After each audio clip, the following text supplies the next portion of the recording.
El expresidente de Bolivia, Evo Morales, ha estado en el centro de la polémica durante las últimas semanas. Primero, por su renuncia obligada, en medio de presiones del ejército tras semanas de protestas ciudadanas y acusaciones de un fraude electoral. Y segundo, por el asilo político en México y el cálido recibimiento que le ofreció el gobierno de Andrés Manuel. A raíz de estos hechos, las percepciones del exmandatario son polarizadas. Hay quienes lo ven como un dictador, mientras otros defienden su liderazgo y el legado que dejó en su país. Mientras tanto, Morales, quien duró 13 años, 9 meses y 18 días en el poder, ¿es un héroe o un villano?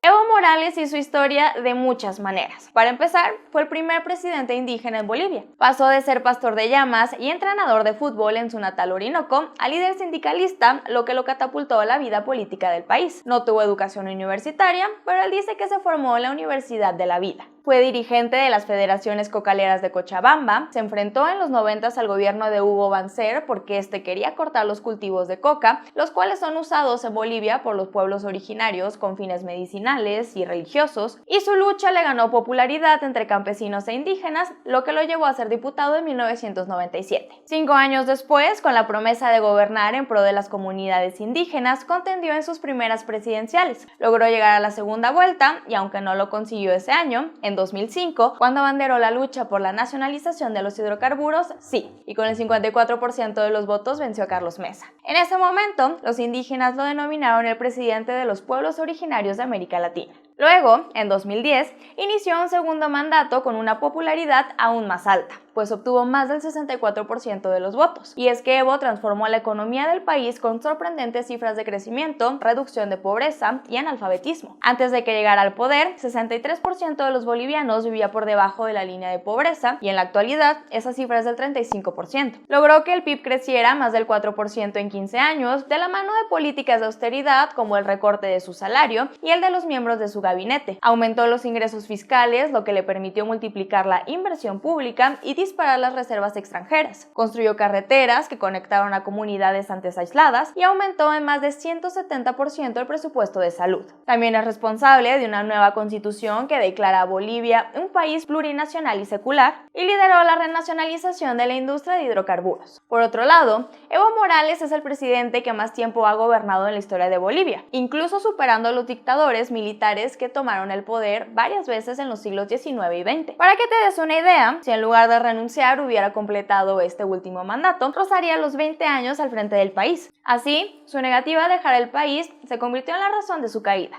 Como ya te expliqué, durante su primer y segundo mandato, Evo gozó de una alta aceptación. Incluso para su tercer mandato, todavía era popular, pues ganó con el 61% de los votos, pero ya estaba desgastado y el contexto internacional no le ayudaba. Los gobiernos de izquierda de América Latina, que eran sus aliados, empezaron a desaparecer. Dilma y Lula cayeron en Brasil, los Kirchner salieron del poder en Argentina, la crisis agobió a Maduro en Venezuela y en Cuba, el régimen de Miguel Díaz-Canel se estancó. Aunque las cosas realmente empeoraron cuando Morales empezó a maquinar un cuarto mandato. Verás, la Constitución de Bolivia solo permite gobernar por 2 periodos consecutivos, pero en 2016 Evo convocó a un referéndum para eliminar esta restricción y lanzarse otra vez a la presidencia. ¿El resultado? Su primera gran derrota electoral, pues la mayoría votó por el no. Sin embargo, esto de poco o nada importó, pues a pesar del rechazo del pueblo, él apeló al Tribunal Electoral, el cual en un polémico fallo avaló su candidatura, lo cual extendió la idea de que buscaba eternizarse en el poder.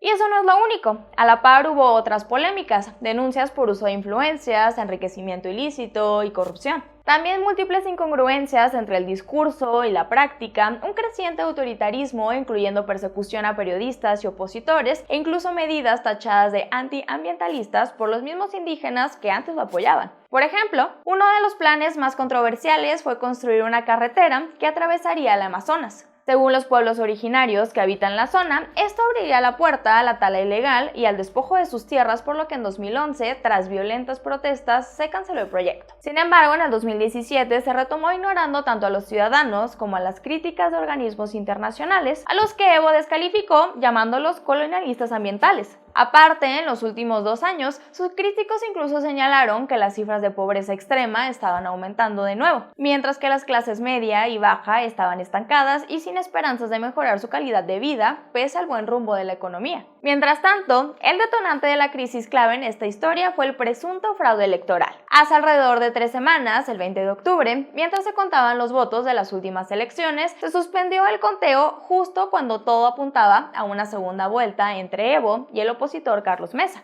Pero casualmente, el conteo se reanudó cuando la tendencia se había revertido y proclamaba a Morales vencedor. Tras días de protestas, la Organización de Estados Americanos, la OEA, intervino para revisar el proceso y emitió un informe señalando múltiples irregularidades, desde descalificación de actas hasta manipulación en el conteo de votos, la desaparición de documentos en un incendio y errores en la cadena de custodia de las urnas. La conclusión era que matemáticamente era imposible que Evo hubiera ganado la presidencia en la primera vuelta, como él proclamó, y esto detonó las acusaciones de fraude e intensificó las manifestaciones que se hicieron cada vez más violentas. Ante el panorama, la OEA sugirió nuevas elecciones con nuevas autoridades electorales y Evo cedió y ofreció celebrarlas. Sin embargo, ya era muy tarde, pues pocas horas después llegó el mensaje del comandante de las Fuerzas Armadas sugiriéndole renunciar para salvaguardar la paz en Bolivia. Por eso, desprotegido y sin apoyo, no le quedó otro remedio que renunciar. Sus aliados como Cuba, Venezuela y nuestro gobierno aquí en México acusan que fue un golpe de Estado y aplauden la decisión de Evo.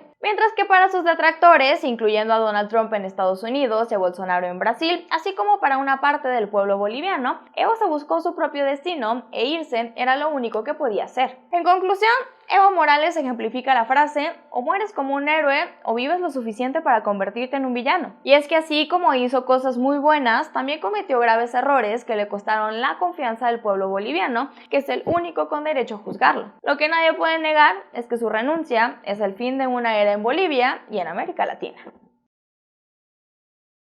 Espero que te haya gustado el video de este jueves. Si fue así, no olvides darle manita arriba y ayudarnos a compartirlo. También te invito a que acá abajo en los comentarios me cuentes qué opinas del asilo que le ofreció México a Evo Morales. ¿Estás en acuerdo o en desacuerdo? También te invito a que te suscribas a nuestro canal para que no te pierdas ninguno de los videos que hacemos todos los días, que nos sigas en redes sociales y que visites diariamente www.mientrastantoenmexico.mx. Gracias por ver este video y yo te espero en el siguiente.